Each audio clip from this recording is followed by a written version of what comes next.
All right. Hello, everyone. Thank you for joining us. This is Lily's show and tell series. And if you're not familiar with Lily, it stands for Lifelong Information Literacy. We are a group of librarians and information professionals who work to promote lifelong information literacy. Before we begin, I just have a couple of quick housekeeping items. First, unless you are speaking, please put your mic on mute. I'm going to do that too once Barbara starts speaking. Feel free to put your questions in the chat. I'm going to keep track of all of them. Barbara may or may not be watching the chat, but if she doesn't, I'll try to make sure she gets all the questions at the end. And then if you want to learn more about Lily, or if you have your own idea for a show and tell series, we are actively looking for more people to present. I have my email address and my Zoom name. You can just shoot me an email and I'll talk to you whatever you want to talk about. And now to our speaker. Thank you, Barbara, our first speaker of our season. Barbara Petersohn is a library instruction and collection development liaison for the College of Education at the University of North Georgia. She is also graduate studies librarian and instruction coordinator and instructor for research strategies. So thank you for joining us today, Barbara. Thank you. I'm going to go ahead and start sharing my screen.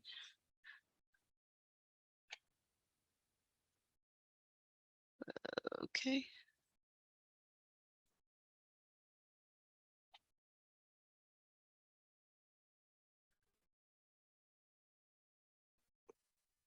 And I lost it. Darn it.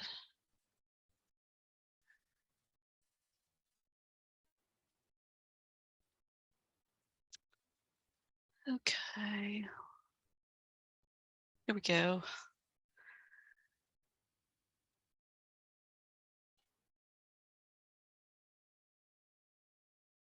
Okay. So thank you for joining us, and I would like to thank you for this opportunity to tell this story about my library's journey into developing a long-running professional development program. My name is Barbara Petersohn from the University of North Georgia, and I've worked in libraries for over 30 years. One of the reasons I'm particularly interested in telling this story is because my 30+ years in libraries, in that time, I have never seen a professional development program get started and stay going and stay supported by staff and faculty as long as this one has been. It would be great if there were more projects in your career that had this kind of staying power. Before we get going, I am going to share a poll. Let's go down.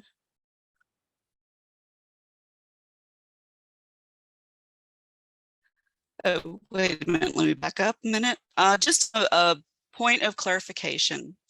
I'm defining professional development generally using the International Federation of Library Associations and Institutions, their description as ongoing learning that improves knowledge and skills for which the individual is primarily responsible and usually is sought out by library and information professionals.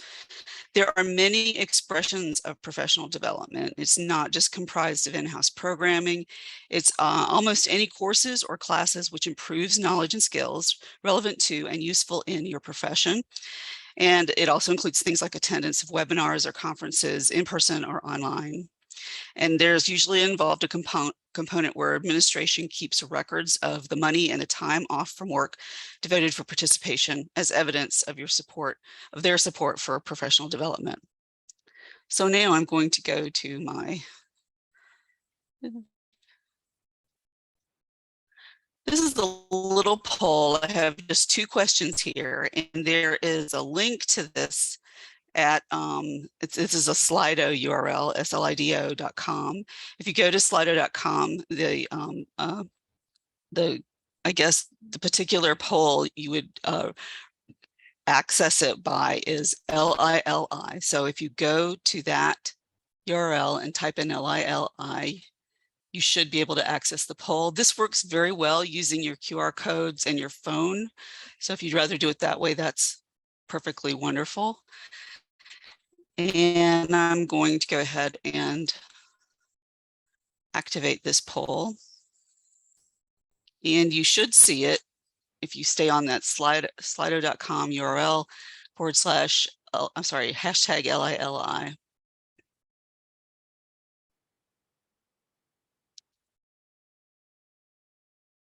This is one question. I'm going to wait a second and give everybody a chance to answer it. And hit send. And then I'm going to close this poll and give you another poll to answer.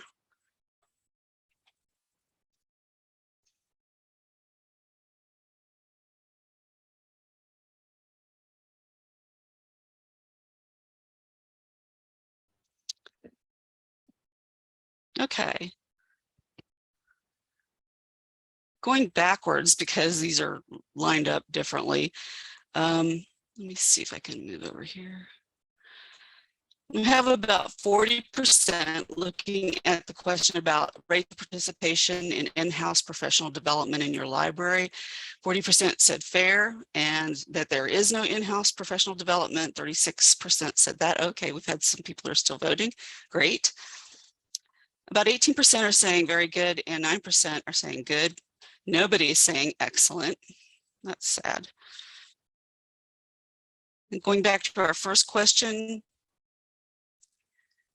which description best fits your library's professional development program? That there is no professional development program, 40%. Managed by administration with volunteers, 20%. Some management by administration with volunteers and no paid staff. Distinguished from the other one, which is with paid staff, 20%. And little management run by volunteers, 20%. Okay, that was kind of what I was expecting, with the exception of no professional development program at 40%. I was expecting that number to be lower. Okay, so we're going to move on.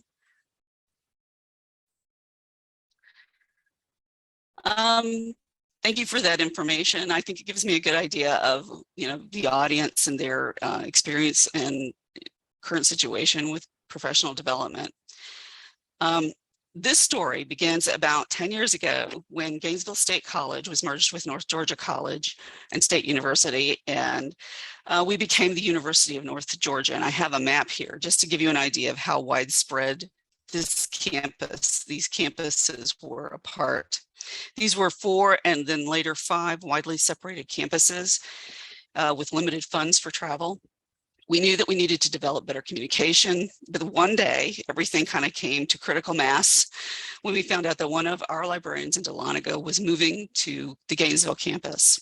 And this was the librarian who handled business instruction in Dahlonega. So one of the remaining librarians, or all of the remaining librarians were going to have to take over these classes. And there was a palpable panic, because we were going to have to get training on these sources. And that's the first thing that was said. And additionally, we were told, well, if you develop training, then you're going to have to share it with everybody. This is going to be done for all of the campuses. So we did, as a group in Dahlonega, start to discuss training options in person. We started talking about video conferencing, meeting face-to-face, telephone conferencing. Those were our main options right then. We also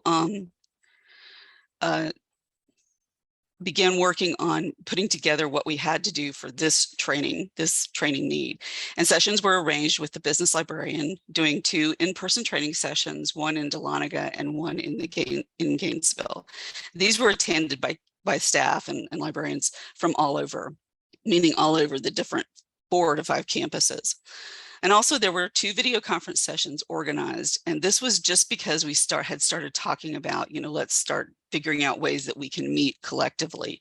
And one of these was about, as I recall, and this is so long ago, I have a hard time pulling it up. I believe it was on collection development, and the other one was on databases. Generally, these were fairly well received, and we began seriously talking about other topics that we needed to communicate with each other about. And we started to seriously think about a regular programming schedule. As we were thinking and possibly planning programs at this point, several challenges emerged almost immediately. The in-person meetings, were almost out of the question. There was a complete lack of money for travel, and because of the distance and the limited staff at 2 campuses, covering all of the campus service points would be difficult if we were trying to get a collective meeting. There was no money for paying outside speakers, so we couldn't hand this off to someone else. Video conferencing was sketchy at our institution in 2013. It required that we schedule a room and schedule IT staff weeks ahead of an event. And the 2 video conferences that were piloted earlier had experienced technical difficulties. The 2 that we did with the business training had, either lost sound or lost video. So they were not terribly reliable. And I think it had more to do with the fact that we were dealing with rural broadband than our equipment or our staff. It's just we were doing what we could with what we had. But we were still determined that here was a way we could produce good programs and that we could make them creative, sustainable, inclusive, etc. However, late in 2013, there was a major technology shift for us, and we got new desktop images on our computers. And because of that, it was a huge game changer.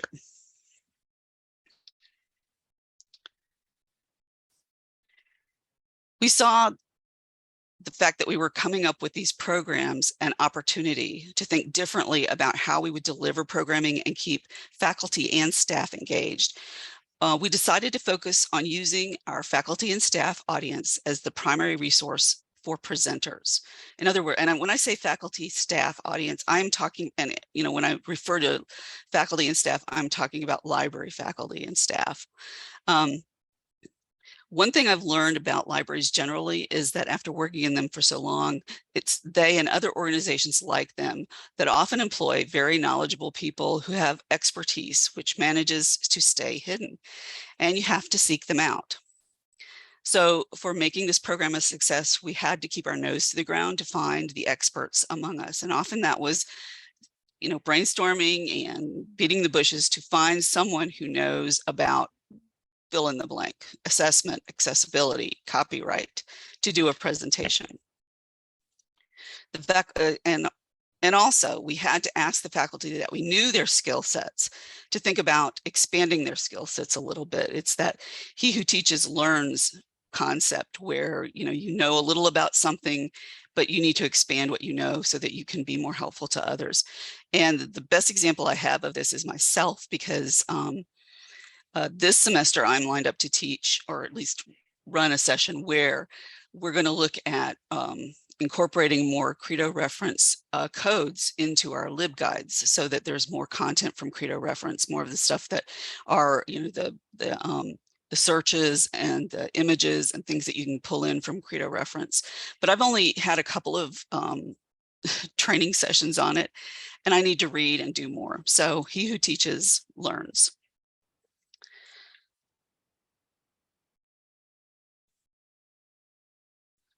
The faculty staff audience was also going to be our primary source for ideas for content. This was the idea that it was their training program, their professional development program.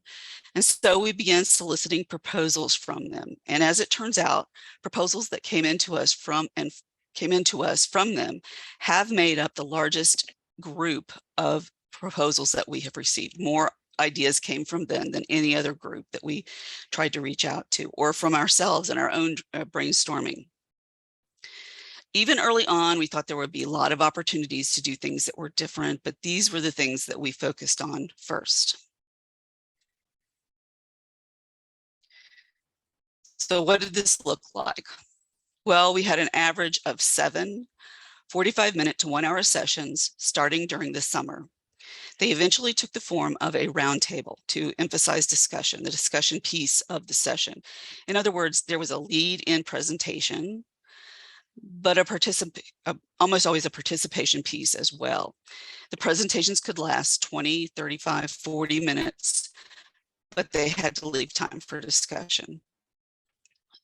The yearly work cycle was to first begin gathering proposed or shared ideas in spring, lining up speakers and preparing to send out a schedule by early summer. And then to get proposals for presentations, we'd solicit ideas and submissions at our meetings and anytime we had any kind of communication from the faculty and staff. We would, anytime we sent out any kind of announcement, there was always a reminder about getting ideas to us. And all they had to do to respond was send us an email or talk to whoever was managing the roundtables. We would also, as a group, brainstorm topics and add those to our content. And once we had a schedule, it was sent to administration for approval and then sent out to everybody. Some of the features, some I've hit on up till now. As mentioned, we now had Skype video conferencing on our desktop. You may ask why in 2013 we didn't use other free video conferencing software like Google Hangouts.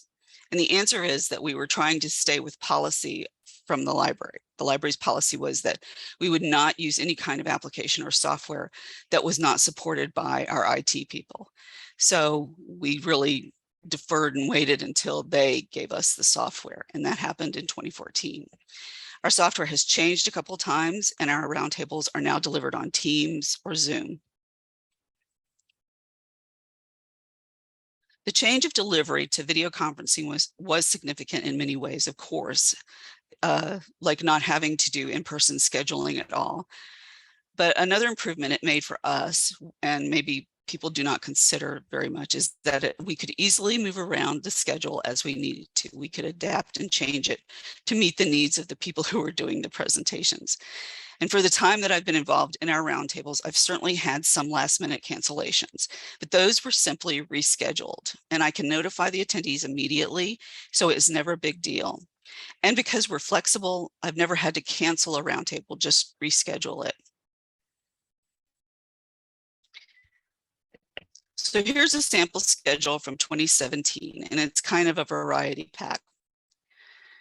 There are 2 presentations on accessibility, 2 on getting involved in professional organizations, 1 on our LibGuide upgrade to help people who were struggling with that at that time. And I think the one that's at the bottom of the page that you can't see is on a new business source. It happens in this year that we included a speaker from outside of our department, the director of the Appalachian Studies Centers, because we were looking at how to incorporate service in the local community into our portfolio. Over the years, some of the features that I think were popular with our faculty and staff, or at least those that they have told me that they liked, included the fact that their ideas for content, often presented and by they themselves, made this a very organic program. We kept submitting a proposal. We kept the process for submitting a proposal simple. We had tried a more formal call for proposals. We tried a review committee and a form that people could fill out, and had much less response with that. We also had a very low rejection rate. We would work with presenters who proposed topics that we felt were iffy to come up with an alternative. And this usually looked like someone wanting to do something that had already been done. So if it was like an app or software, we would ask them to do, could they come up with a panel of people to talk about apps that do whiteboards or whatever kind of app they were trying to do the presentation on. Something like that would be an alternative, but not a complete no. Again, being able to handle the last minute changes took pressure off presenters, because then the world didn't come to an end if they could not make this presentation. And it was very simple and easy to reach out to attendees and communicate with the audience. And the emphasis here, as I've said, was on discussion. We gave time for comment and idea sharing, peer-led discussion and idea sharing. A downside to the program that I think, and one of the biggest challenges, is that motivation is always going to be a factor in keeping this kind of programming going. It helps to have a small group, an agile group of maybe 2 or 3 or so, and it helps to have a lead or someone who is going to be the responsible party for keeping track of where we were on the yearly timeline and what comes next.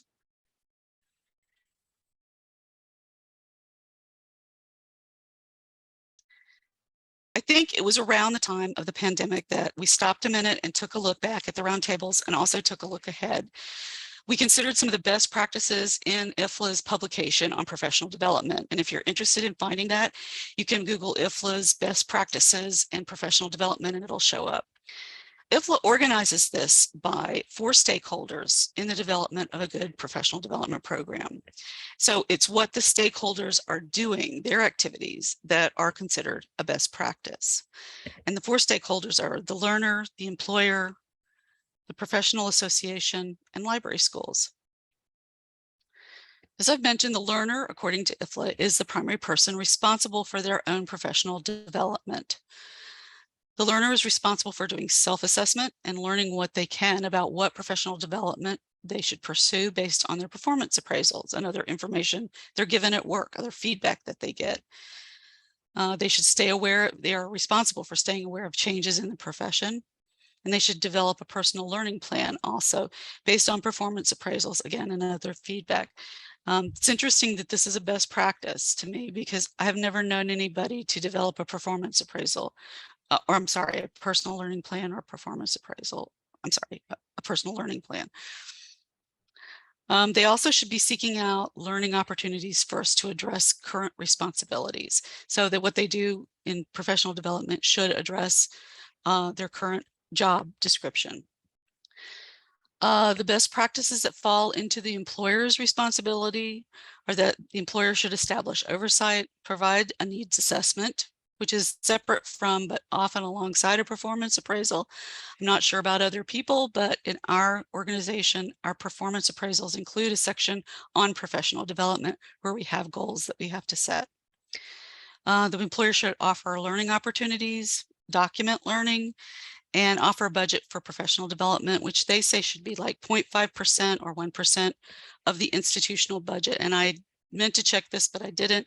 I'm not sure whether that means the organization's budget, like the library department, or the whole university or college. The employer is also responsible for allowing time off for learning, or what they call work time for learning, and evaluates the professional development program periodically. These best practices gave us a lot to think about in relation to our programming, about supporting stakeholders, the library administration, the learner, and our professional development program itself. Our intent is to serve the learner and enhance and improve the roundtables, of course. So some other takeaways that we had from this self-reflection are that we thought a good next step would be to find a way to provide learning support or support of the learners with helping learners that we had who wanted one to develop a needs assessment tool. To do this, the first thing we needed would be things like a template, a subject matter expert, a process, or all of the above, preferably all of the above. So it was time to start looking for our own expert. And that's what we need to do if we decide to go forward with that goal. Another thing that kind of emerged was the issue of motivation that I mentioned before. I expressed concern about keeping motivation up when working in a program like this because it requires, continued devotion to this process. Every year this is going to happen. There's always going to be this cycle. And in considering this, it occurred to me that one of the benefits of our particular work situation is having the freedom of fewer restrictions by administration. And that in itself is self-motivating. Having a certain amount of self-determination, having less administrative control, having a less prescriptive control from above is much more motivating work environment.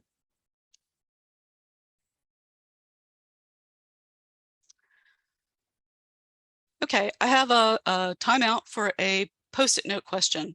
And this is going to be on the Jamba board at the URL that you see below. So if you would go ahead and log in over there or follow the link over there.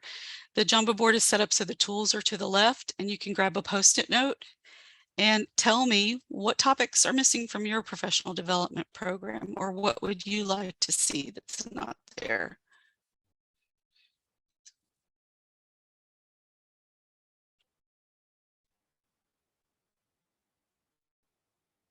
I'll give you guys a couple of minutes. Might take a minute to get oriented.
These are all really great. They're awesome. Research data management, absolutely. We could do a session on assessment every year.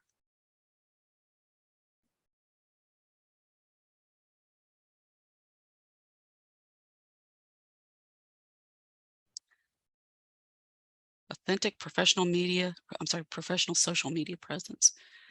Absolutely. These are awesome. Thank you so much. I'm gonna leave it going. You can continue to add some ideas here. This is great. Thank you.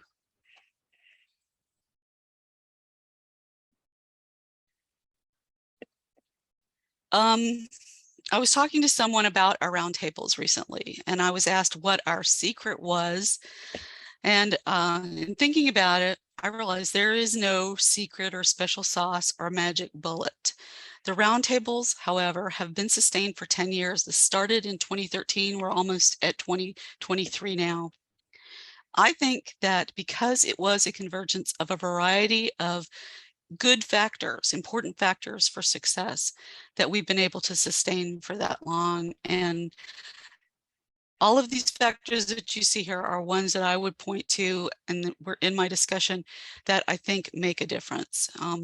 Really tapping into that untapped expertise in organizations, I think, is something that is so underutilized. And I'm hoping that maybe people will start looking at that. Also, less prescriptive control of the group that's managing the roundtables. Again, very motivating for us, giving us some free rein and also giving us creative control. Our library administration has been awesome about, just checking in, making some suggestions, and then letting us do what we needed to do. Again, I think in staying motivated, a few motivated volunteers, a few committed volunteers, maybe one person who is your point person and responsible for all of your deliverables and meeting your deadlines is a good kind of team to set up. And we, again, focused on the faculty, staff, audience as our source for presentation ideas and as our presenters both. And we offered flexible scheduling and delivery. So we had that convergence of the availability of video conferencing being everywhere to make this possible. And I think our focus on the learner has made a difference as well. It isn't just what the administration thinks people needs to know, it's what do you as the learner need to know. So I just want to say to Lily and to all of you, thank you so much for letting me come here and talk to you about this program. It has been something that has been, I think, a great highlight of my career. Honestly, I'm winding down now, getting ready to retire, and I'm glad to look at it as something that I was involved in the last years of my career. And I really also was here with the idea of putting some of these ideas out there so that it would inspire people who were in libraries that maybe didn't have a really great budget, that they too, we don't have a great budget either, but that too was something that kind of made us think that we could not do this, but you can, you absolutely can. There are resources around you. I think you just need to put your nose to the ground and find them. And you'll find also that you have lots of untapped resources in your organization. So thank you, Lily, and thank you for listening. And I'm happy now to answer questions as I am able. Sure. Well, thank you. That was great. So first question, are there any specific topics that you have found to be especially popular with your audience? Anytime we talk about, I'm going to stop sharing. I keep thinking I need to stop sharing. Anytime we talk about anything with this faculty audience that relates to a chunk of their work, we get a lot of participation. We've had the last roundtable that we had was on doing research consultations. And we did that with the person leading the conversation was someone who had come up with some really good ideas on how to manage it so it was less stressful and time consuming, because it can be. I do research consultations for online EDD students, and it can take up scads and scads of time. So he had a lot of good ideas, and there was not just his ideas, but other people contributed their experience and ideas as well, and everybody had something that they could take away from that. So anytime we're dealing with those kinds of things, they're always going to be very popular and heavily attended. And I have to say also, I looked back at our attendance for a lot of our programs, and even the things that I didn't think were going to be terribly popular were attended. We only have 36 librarian and staff. That's our librarians and all our staff. And we would typically get 15 people for most sessions. Well, this kind of goes into my question.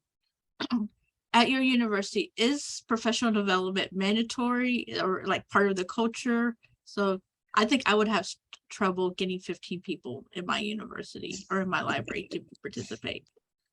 There are a lot of draws to this that have sort of just been worked into the system.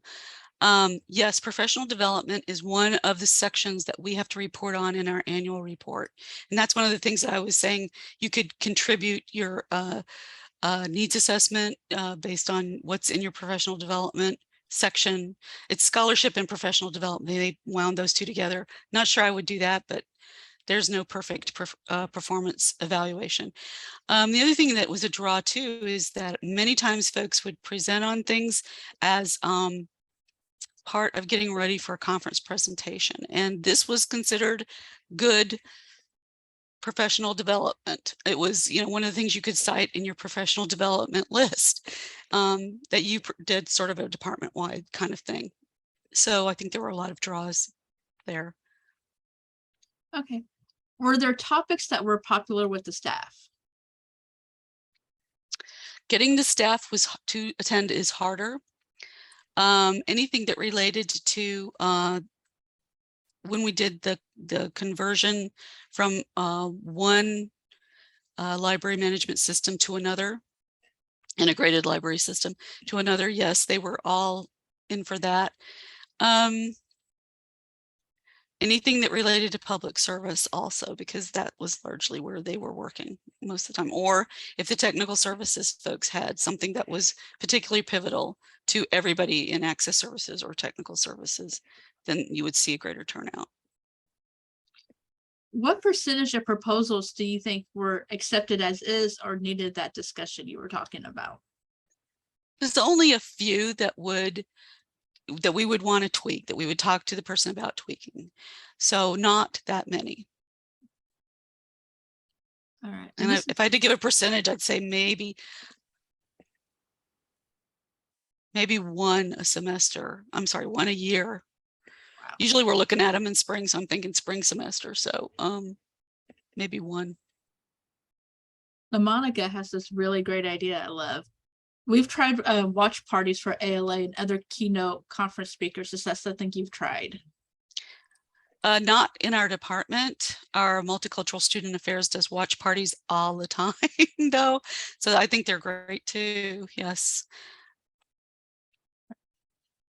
So about the discussions, is there some sort of code of conduct, or is it just because that's library staff, everyone knows how to behave?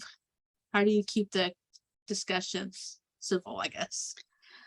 Oh, I haven't had an experience with anybody saying something that, would have been considered offensive or a problem in that group, in the library group, or really anywhere. That's haven't had a problem with that. So I'm not a good person to ask. Yeah, well, everybody so far has been extremely civil. I can't think of anything that was like anybody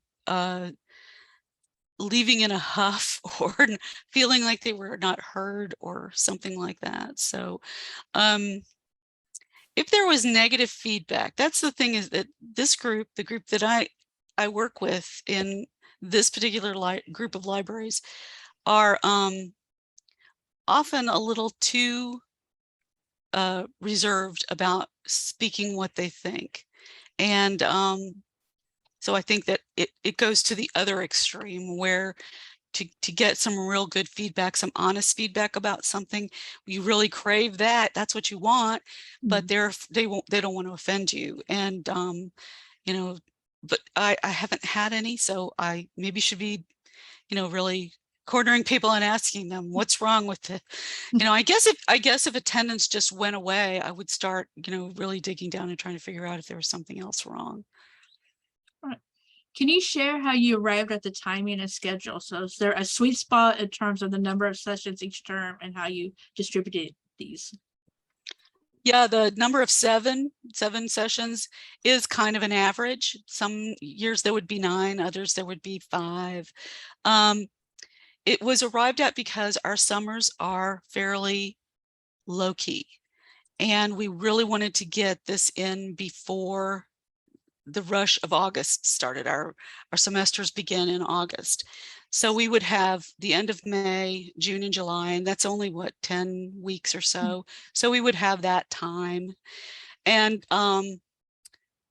it's just that it fell in on the calendar like we was hoping it would. Spring is also, it's not quite as busy as fall. I wouldn't dream of trying to do this in the fall, trying to make this get this organized in the fall, but spring works fine. And there is also an intersession in between spring and summer that gives us a little more time as well. So it was entirely a factor of how much time was available in that run from May till August that we thought we could get it in. And I have to say this, after the pandemic, all of our calendars went wacko. I mean, we just started moving things around, and it wasn't just the roundtables. It was when Edmund usually did things got changed around a great deal. And one of the things that got pushed into fall was the roundtables. So because we're very flexible with scheduling, we can schedule anytime. We could do it any time of year. It's not that big a deal. But I did like summer because it was a lot easier for people generally. I mean, everybody. And also you'd improve your attendance because the school attendance was down. So the need for service point coverage was less. You could get by with fewer people. So that just worked. Well, this is somewhat related. It's a good lead in. So for the people who can attend, like they are working the service desk, are the sessions recorded? Yes, they are. And they are put in our team's website. Okay. There's only been a couple that for reasons of just concern about, not wanting to keep people from expressing opinions and stuff, we did not record. But most of the time they were recorded, and there's some that absolutely had to be recorded. We did a couple on doing promotion and tenure portfolios, and it was almost, required viewing. You had to go see that if you didn't catch the original. So do you have any issues with time management? For example, are presenters who are coming with too much material to little material? Haven't had a big problem with that. We talk about time limits when they get started with these, that, okay, we're looking at, you and this person are talking about these things that were related to technical services. You have 45 minutes and you have to leave time at the end. So there is a moderator for every session, and usually it's me, but sometimes it's not. And that person would remind people about time limits. If it's a really engaging session and nobody's moving, I have let it go. I mean, we have gone to like 15 minutes over or something like that, because it could have been something very important. Usually that's what's going on. It's something very important, and we really don't want to stop it and try to pick it up. And I guess these two questions are semi-related. So first one, do you find that some people are doing the majority of the presentations? Yeah, that's a good question. When I said I had, I said 3 people at the most could be sort of the organizers for this. And usually what happens, in my experience in these 10 years, is I've always worked on these, but somebody always, either 1 or 2 people always showed up. And usually these were the people who had presentations they wanted to do or content ideas that they wanted someone to do. So they would be kind of like my other person, the brainstorm person, and that kind of thing. And then after a while, they would kind of drift off and somebody else would come. So this was not a preset committee. It's not in my job description. It's not in anybody's job description. What it does is it just goes on your, it goes into your professional development activities or your service activity, really your service activities on your annual report. So yes, sometimes it was someone who had, someone would, appear and want to work on these, and it's because they had their own ideas for content, and that was great. And I have found, though, that there's usually a couple of people, a handful of people that are almost always prolific with this. They almost always have something they want to present on. And so we kind of also want to hear from other people as well. So we try not to let one person monopolize and always do 2 or 3 or something like that. That's a little excessive, I think. But yeah, there are some that, and they have really great ideas too. So you want them to be able to share, but you want to try to keep it as democratic as possible. So this is the related question. So, those involved volunteers, have you experienced what happens if they leave the library? What's going to happen when you leave the library? Yeah, what's going to happen when I leave the library? Well, I can tell you that I have hung on to this by a kind of implied ferocity. Like, this is what I set this up. I instigated most of it. I had help, but those, I've had lots of different groups of help, but I really want to hang on to it. So I've kind of, I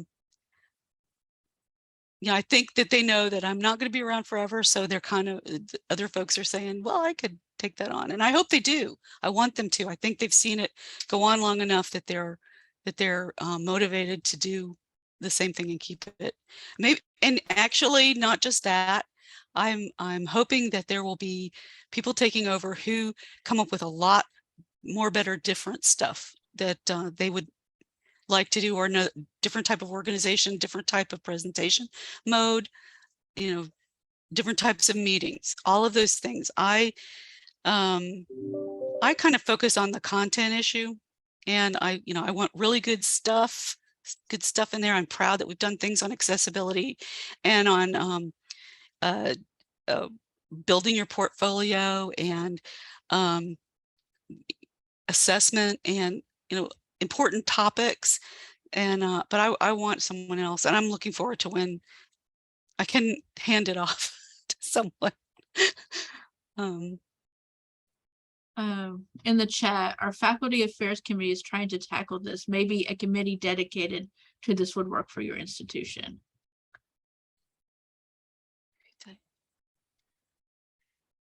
Yeah, that's a possibility. Absolutely. I just never thought of it because I've always thought of it as very organic. I never thought of it as having an established committee. So, and I'm not sure if that contributes or if it detracts from the stability. But, we've tried a lot of different options in looking at things. So, like I said, we tried different methods for the call for proposals and stuff. And we felt that doing it with less control and less process worked better. But yeah, absolutely, it's good to experiment with different things. I know that as academics, and I don't know how many of us are academics, in some ways doing this type of work is a little bit easier. It's almost part of our job descriptions, even if it's not on our list of duties as assigned. And especially if you're in an institution that has that PRT process. Mine doesn't, but still a lot of our librarians, our evaluations, our races are all merit-based. Do you think this type of approach could also work at like a different type of library situation, like a public library? Yes, I thought about that. And I thought, oh, I hope this is not off-putting that I've mainly had this experience in an academic library. No, I don't think so. I think these tools are available universally, and the concepts are available universally, and you don't have to use, in some organizations, you don't have to use prescribed software. There were video conferencing software when in 2013. There are, open source video conferencing now. So there is really nothing stopping anybody. And like I said at the end, I really wanted to encourage even smaller libraries, but libraries that don't think they have much of a budget, to look around them and see what resources that they have, because they probably have what it takes to do a pretty good job with this. And I'm imagining with Zoom and Teams and things like that, that small libraries can maybe even get together in a region, things like that, and do like a cohort. Yes, I've seen that with a lot of the regional library organizations in Georgia have, started up. They have very cohesive groups, and they've stayed cohesive by doing a lot of video conferencing and sharing and committee work and other things. So I think it's awesome. All right, in the chat, this is a comment. And they said this kind of reminds them of the grassroots internet group they led back in the early to mid 90s when the internet was new. I remember new internet. I also remember CD-ROM databases. One additional thing that she did was co-teach with other librarians and share the materials and did rehearsals. So yeah. I agree. And I remember CD-ROMs. That's Esther. Yeah. Thank you. I remember them very well. All right. All right. I don't see any more questions in the chat. So last call. Any more questions? Yes, those CD-ROM databases. I'm glad those days are over. Me too. All right. I think that's it, Barbara. Thank you so much. And thank you. And like I said, I will get the recording in about 48 hours sent out. If you don't mind sending me either the slides or a link to these slides so I can get them out to participants too. And I appreciate you joining us. And I think this is a great start to our show and tell series this year. Thank you so much again for giving me a venue to talk about this. I wanted to get this story out to people. So at least I hope I've encouraged people to take a look at what they can do if they want a professional development program. Well, you got my brain working, so that may be a dangerous thing, but never.